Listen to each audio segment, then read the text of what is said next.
dari daun dan ranting. Rumah adat dari suku yang tinggal di pedalaman hutan memang unik banget nih gengs. Seperti rumah adat dari suku Baka di Kamerun ini, yang membuat rumahnya dengan memanfaatkan benda-benda dari alam. Rumah adat ini bernama Mongulu.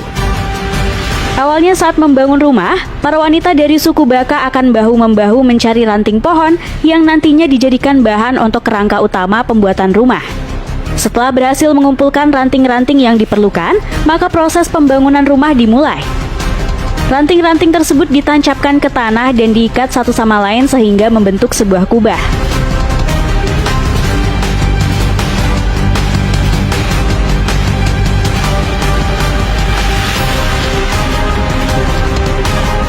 Setelah proses pembuatan kubah selesai, mereka akan mencari daun dari pohon maranta, kemudian daun-daun tersebut diikatkan di semua sisi rumah sampai tertutup.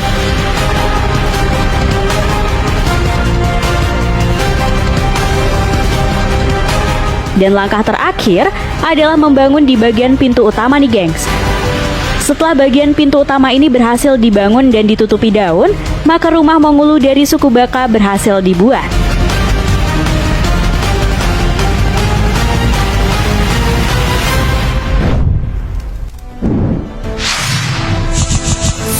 Membelah bukit. Ngomongin pembangunan di Cina emang gak ada habisnya nih gengs. Bahkan di Cina pernah membuat rumah dengan cara membelah bukit besar, tepatnya di daratan tinggi Loess, Cina. Salah satu bukit di sana dibangun sebuah rumah yang akan dijadikan rumah peternakan oleh pemiliknya. Awalnya bukit besar tersebut dibentuk menggunakan ekskavator agar membentuk permukaan datar. Setelah permukaan datar selesai, ekskavator ini selanjutnya membuat beberapa lubang terowongan yang akan berfungsi menjadi ruangan-ruangan rumah peternakan nantinya. Dan ketika lubang-lubang terowongan ini selesai, maka pembangunan dengan menggunakan tukang bangunan dimulai nih gengs. Mulai dari membangun sistem pembuangan air, pembangunan dan pelapisan tembok bata, sampai pembuatan pintu dan berbagai hal lainnya. Setelah melalui berbagai macam proses pembangunan, akhirnya rumah peternakan ini selesai.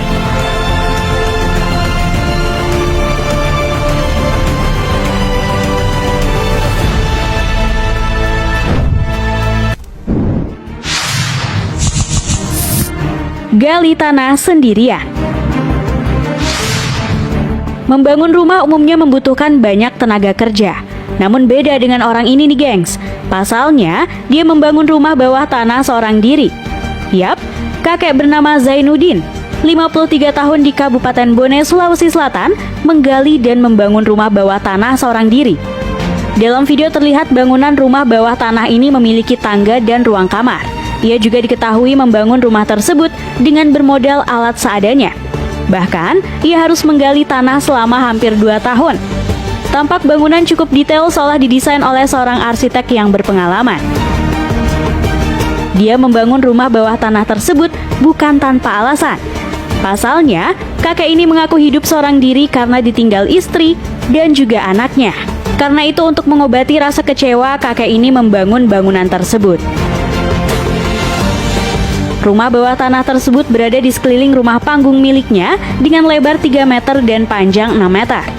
Rumah tersebut berada di kedalaman 2 meter dan memiliki beberapa tangga. Sebuah lorong berukuran 1,5 meter merupakan penghubung antar ruangan. Sayangnya, rumah tersebut belum bisa diselesaikan karena terhambat biaya.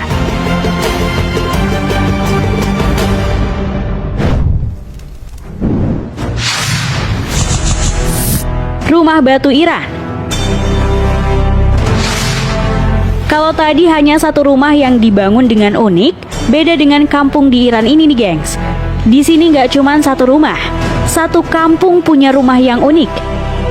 Percaya atau tidak, semua rumah di desa Kandovan ini terbuat dari batu raksasa. Yap, batu-batu itu dipahat dan dijadikan rumah oleh penduduk setempat. Seluruh bangunan di desa ini berbentuk seperti kerucut, layaknya rumah yang ada di negeri dongeng. Jadi nih gengs, batuan ini berasal dari letusan gunung vulkanik Sahan ratusan tahun lalu. Secara alami, aliran lahar ini membentuk batuan yang kemudian dimanfaatkan masyarakat Kandovan. Nah, pada abad ke-13, barulah bebatuan diukir oleh penduduk setempat. Seluruhnya dijadikan rumah sebagai tempat berteduh dan berlindung dari bahaya. Sejak saat itu, seluruh keturunan mereka tinggal di sana hingga saat ini. Kalau dulu rumah-rumah full hanya berada di dalam batu, kini penduduk Kandovan telah menambahkan ornamen rumahnya dengan kayu dan kaca. Akibat keunikan ini, banyak wisatawan yang datang untuk melihat rumah batu di desa ini.